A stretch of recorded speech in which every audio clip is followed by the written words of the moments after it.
à tous et bienvenue sur la chaîne de Founy. Les amis, alors là, je sais pas quelle heure il est 17 heures passées. J'ai reçu un appel du responsable de com de Martin Bacollet, Rabi, que je salue d'ailleurs, je le salue énormément. J'ai eu un appel vidéo où j'ai pu voir Martin Bacollet. Franchement, atmosphère extrêmement sereine. Ça fait partie entre guillemets du spectacle, le fait de se poser, d'échanger, discuter, mais là j'ai trouvé l'ambiance très saine. Ça m'a fait énormément plaisir, donc je l'en remercie évidemment, même si la connexion avec la France elle est pas ouf, hein. C'est très très loin. Et j'ai pu constater que dans les réseaux, sur les réseaux sociaux, sur le net, on parle que de Martin Bacollet, les gars.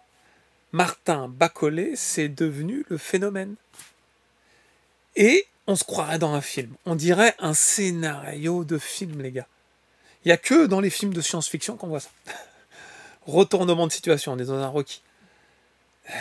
Même pas 48 heures avant, il prend l'avion, soutenu par un peuple.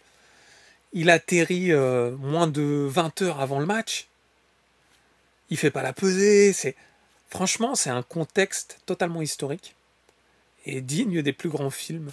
Franchement, ça mériterait d'avoir une adaptation en film. Je vous garantis que si Martin Bacollet gagne, je vous le dis, si Martin Bacollet gagne, il y aura une adaptation en film. Moi, je vous le dis, parce que là, c'est tellement extrême, tellement poussé, mais à la fois, c'est un peu paradoxal, tellement jouissif, c'est excitant, c'est le fait que ça soit hors norme, qu'on sache que Martin Bacollet soit pas prêt, mais qu'il accepte, ça met des épices, ça assaisonne, ça, vous comprenez, je pense que vous vivez la même chose que moi actuellement. Et du coup, ça écarte totalement le reste des combats. Alors évidemment, moi je serai encore focus pour voir les autres combats, je serai à fond. Mais j'ai remarqué qu'on est focus sur Bacollet par cœur. Alors effectivement, c'est le co-main event, quand même. Normalement, il devait y avoir du bois, mais là, ils ont maintenu. Ça, indirectement, ça fait plaisir.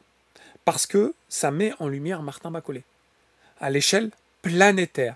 Donc en fait, cette décision qui est extrêmement risquée, effectivement, puisqu'il n'est pas prêt, il fait tout dans la dernière minute, il voyage, il est fatigué, etc. Mais derrière, il y a quand même beaucoup de points positifs, et je parle en dehors de l'aspect pécunier de la situation, les gars, et ça c'est important.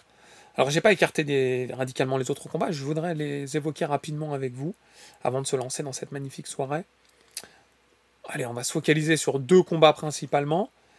Zhilei Zhang Kabayel, Agit Kabayel, qui a été un peu snobé, hein. On en parle beaucoup moins depuis 48 heures. Alors, que dire de ce combat? Un gros combat qui me hype énormément, que je vais suivre avec attention. Deux boxeurs qui font parler d'eux actuellement dans la catégorie des poids lourds. Une différence de poids significative, plus de 20 kilos. Plus de 20 kilos d'écart. Un sacré punch du côté du chinois. Ça, il n'y a rien à dire. Une sacrée technicité et une façon de bouger et une lecture de boxe très particulière du côté d'Agit Kabayel. Je trouve qu'il a su maîtriser des boxeurs quand même de renom dans ses derniers combats. Il a su, on va dire, mettre en grande difficulté avec un travail spécifique, notamment au niveau du corps, et encaisser derrière dans la foulée. Zhilei Zhang, lui, il a su éteindre la lumière à beaucoup. Il a su faire en sorte que ces combats, même si on a l'impression qu'il se fait dominer, qu'il y a un retournement de situation. Alors, pour ce combat, je vais me mouiller, les gars, c'est important, c'est essentiel. Mon cœur, il est pour Agit Kabayel. Je trouve que c'est un boxeur vaillant, c'est un boxeur respectueux et qui mérite le respect, respectable, que j'aime voir boxer. Et en soi, de manière intrinsèque, de manière totalement objective, je trouve qu'il a davantage de qualité de boxe que Zhilei Zhang. Moins de punch, ça c'est vrai, mais davantage de qualité. Donc je mettrai une petite bille sur Agit Kabayel. Je pense qu'il peut être amené à éviter, j'espère en tout cas, qu'il va éviter la gauche de Zhang. S'il y arrive, pour moi, il aura la victoire. Que ce soit au point ou on ne sera pas à l'abri d'un TKO aussi venant de Agit Kabayel, avec un travail au corps et à la tête. Zhang, il n'est pas invincible. Mais bon, le match, à mon avis, va tenir toutes ses promesses. On va parler de Beterbiev Bivol 2, qui est certainement le match de la soirée, intrinsèquement. Bivol en mode revanchard, en mode fou furieux. Il mise tout sur ce combat. Il a dû se préparer de manière drastique. Il a dû se préparer comme un fou furieux. Je pense que Beterbiev aussi. Beterbiev mise tout également. Il a accepté la revanche. Il aurait pu s'arrêter, prendre sa retraite. Et oui, en étant invaincu et en étant le champion, entre guillemets, incontesté. Et non, il a accepté cette revanche, malgré son âge avancé, malgré sa victoire. C'est tout à son honneur. Je suis très partagé. Je pense que Bivol est capable de refaire une petite différence. Mais moi, je serais pour Beterbiev.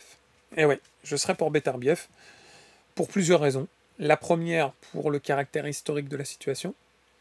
La deuxième, pour montrer que sa première victoire n'était pas hasardeuse, n'était pas volée. Je pense que du coup, Bivol va davantage s'exposer. Et il y a possibilité qu'il y ait des contre-meurtriers. Je pense que le combat va être quand même très très très serré. Je pense que Bivol va essayer de faire en sorte qu'il y ait moins de temps mort de son côté pour pouvoir gagner davantage de rounds. Le combat va me hyper comme pas possible. Mais le combat qui va me procurer le plus d'émotions, où il va falloir que j'accroche mon cœur, les gars, il va se situer à peu près vers 22h30, 23h, entre Martin Bacolé et Joseph Parker.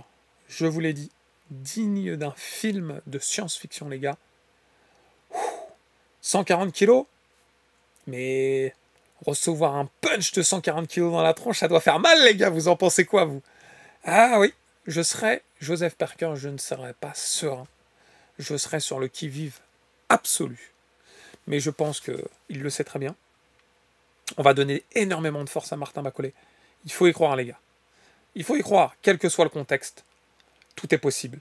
Oui, ça va être compliqué. Oui, statistiquement, si on regarde un peu. Mais la boxe, ça a ce caractère assez merveilleux. Vous voyez, on n'est pas sur la finale d'un 10 km, là.